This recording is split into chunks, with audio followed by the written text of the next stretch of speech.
As a Nigerian living in the Netherlands for over 8 years, these are still the things that surprises me till date. I am going to be calling this my cultural shock experiences.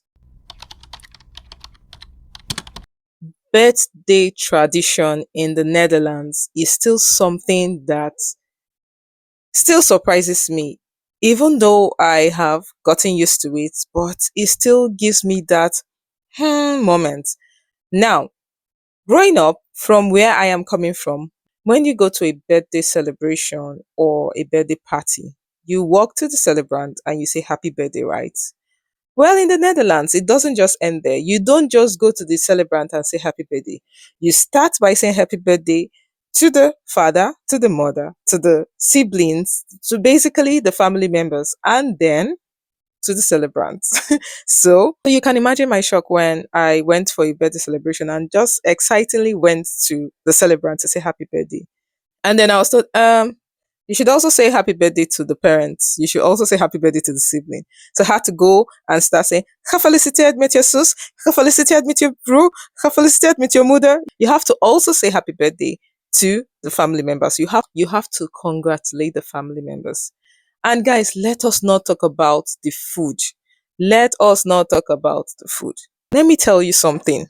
When a Dutch person invites you over for a birthday party or a birthday celebration, and the time is either before, during, or after lunch, my advice to you, eat before going, especially if you are a Nigerian. You're not, see, if you are a Nigerian or maybe an African and you are going for a Dutch birthday party, especially if it's something that has to do with lunch, eat because you will end up eating cheese. You're going to end up eating bread and lots of snacks. And you know how it is. It's maybe if you're lucky, you might be eating some grilled meat and all of that. But mostly it's bread, cheese, and of course cake. So if you don't want to end up starving during the celebration, eat before going for any Dutch party, especially if it is lunch. If it's during dinner time, you might get good food. When I mean good food, I mean proper meal based on the standard of a Nigerian. So prepare yourself. Now, this takes me to gifting. This gifting part, there are two layers to it. First of all, if you are in a workplace, if you are in an environment where you have to contribute gifts, right? And it's a situation where you're told to just contribute what you have. So let's say you're in a work environment, for example, and there's an agreement within colleague to contribute any amount of money to buy a celebrant a gift. So maybe it's for, a send forth or a birthday gift or some sort of gift for, let's say a colleague had just had a baby. Anyways, if you are meant to contribute money among the Dutch people, don't bring your African mentality when you're contributing money. I mean, imagine that there is a conversation that is around you contributing money for, say, a colleague or maybe a friend. If there's no fixed amount, read the room. Don't end up contributing 20 euros, 30 euros, or 50 euros when other people are contributing 5 euros, 7 euros. Yes, it's a thing. Don't be that person. Read the room and look at the amount that is being contributed and follow suit. Don't go and start contributing 20 euros, 50 euros, or else you would answer strange questions like, why are you contributing that kind of money? The person don't really need that money. Yes, that is how it is. So the gifting culture is still something I'm still trying to get used to, because where I'm from in Nigeria, this is an opportunity where we want to really express, to the celebrants, and you want to give, good gifts, right? So we're talking phones, we're talking gadgets, big gifts.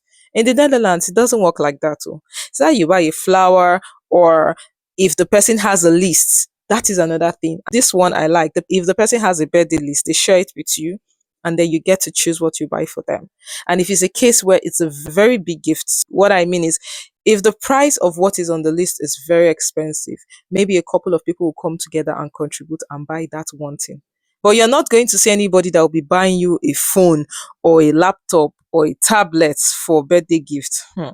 Maybe it happens, but that is not the typical Dutch way. If you want to buy yourself a laptop, buy yourself a laptop. If you want to buy yourself a phone, buy yourself a phone. Nobody is really going to just single handedly buy you a phone because it's your birthday. Of course, except if it is your spouse. But if you expect general family members, colleagues, or friends to just buy you something outrightly expensive just because it's your birthday, hmm, wait again. Now, that is one side of the gifting culture. Another gifting culture that surprised me is this. I remember handing a gift over to a celebrant, and guess what? They opened the gift right in front of me. It's more like, oh, what do you have? And everybody's like waiting to see what you have. And then you open your gift in front of everybody. Imagine how shocking that was, right?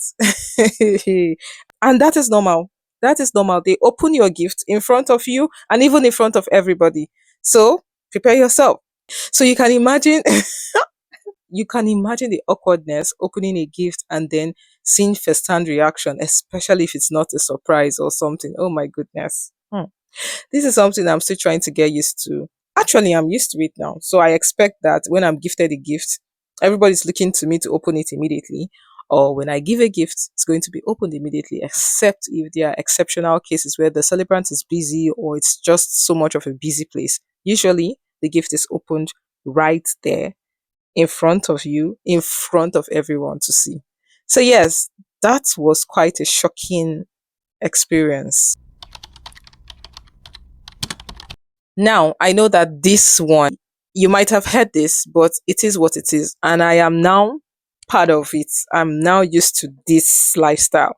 Calendar. You see this calendar thing? Oh man. See, it is really helpful and makes a lot of sense if you get used to it. So from where I'm from, we don't really do calendar.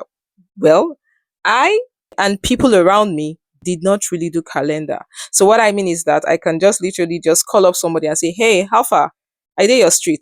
Literally saying, "Hey, I'm on your street. I'm coming to your house," and I'm in the person's house. Or you could just hit anybody up and say, "Hey, hi, I'm coming to your house tomorrow. Should we hang out?" And it could just happen. But in the Netherlands, there's a calendar system. You have to check to be sure that everything is available, everything is open, and then we can now agree on when to visit. Now, it's not just a visiting thing. I mean, it still surprises me that sometimes my family members will hit us up and tell us, "Oh, we've planned our holiday for next year, December." And this is an information they are literally telling you on August of the current year. Do you get? So let's say we're currently in September, October, and then our family member is already telling us that they already have their calendar and their holiday planned for August next year or September next year. And I'm like, that's 1 year time. And they're like, yes, it's paid for already.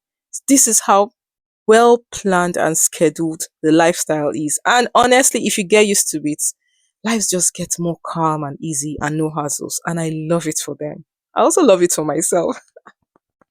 But yes, it really needs getting used to because think about you're literally calling your brother, your sister, and you're saying, can we come and visit you next week? And they're like, let us check our calendar. Next week is not available. How about 2 months' time? And you're like, bro, you're just 30 minutes away. Do you get? But it is what it is. I mean, it's a calendar system. Nobody just walks into your house and say, hey, we're here for dinner. Nope. There is a system, there is a scheduling, there's a plan you have to follow. And I kind of like it. Another thing that still surprised me, even though I like this one, but sometimes it's still quite shocking or unexpected, is the Dutch brutal honesty. Is how brutally honest a Dutch person is. I am married to one, and this is something I had to get used to and understand that when they are honest, there is no form of spite or dislike. It is just them being honest, right? Let me give you an example. I remember one time I was eating something and I was excited to introduce it to a Dutch person. And you know the excitement when you want somebody to try something, even though you are not sure the person's reaction.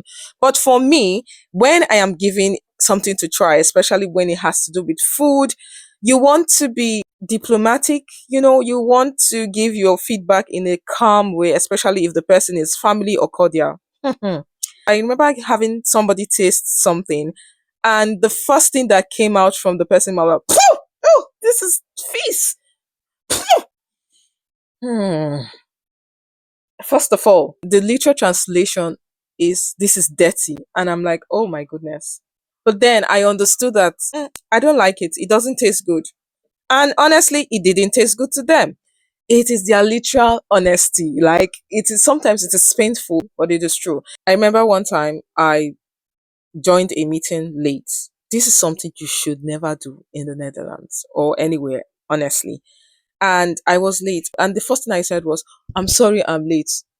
My colleague looked at me and guess the next response I got. "You should have left earlier." Bro, it was unexpected. But well, that's the truth. So imagine you're going for a fitting, right? And then you're trying to check out clothes. Usually you to be like, "Oh, this is not for me," or "Nah, this is not my style." A Dutch person will literally say, "I don't like it. It doesn't look good." It is the painful honesty of a Dutch person. I find it exciting. Honestly, I like it. If you want to know the truth about anything, look out for a Dutch person's review. Look out for a Dutch person feedback. They will tell you exactly the way it is. No sugarcoating. They will give you the feedback. The question is, are you ready to test it? Are you ready to accept it? At first, it will strike to you as being rude, but they're just being honest. They are telling you the way it is. No sugarcoating. Their idea of diplomacy is not the same idea I have growing up. Do you understand? If a Dutch person wants to correct you, they correct you straight up. They don't do the whole sandwiching method, like, "Oh, you did this good." No, they're going to tell you straight up. From where I'm from, sometimes you experience some sugar coating, some pampering here and there, and then you get a correction. No, a Dutch person will tell you straight up, "This is not good. This is how it should be done." And then they'll be like, "Okay, so what's next on the agenda?" See, if you want the truth, ask a Dutch person. As a matter of fact, if you want to buy anything in the Netherlands, if you want to go anywhere, check the reviews of a Dutch person. If you want to buy anything online, go and check the review of a Dutch person. A Dutch person's review is the review. In the Netherlands, you go collect truth like report card. The question is, are you ready to test it? Do you really want to know? They will tell you how it is straight up, feedback straight up, no sugarcoating, straight up. You have to be ready to test it.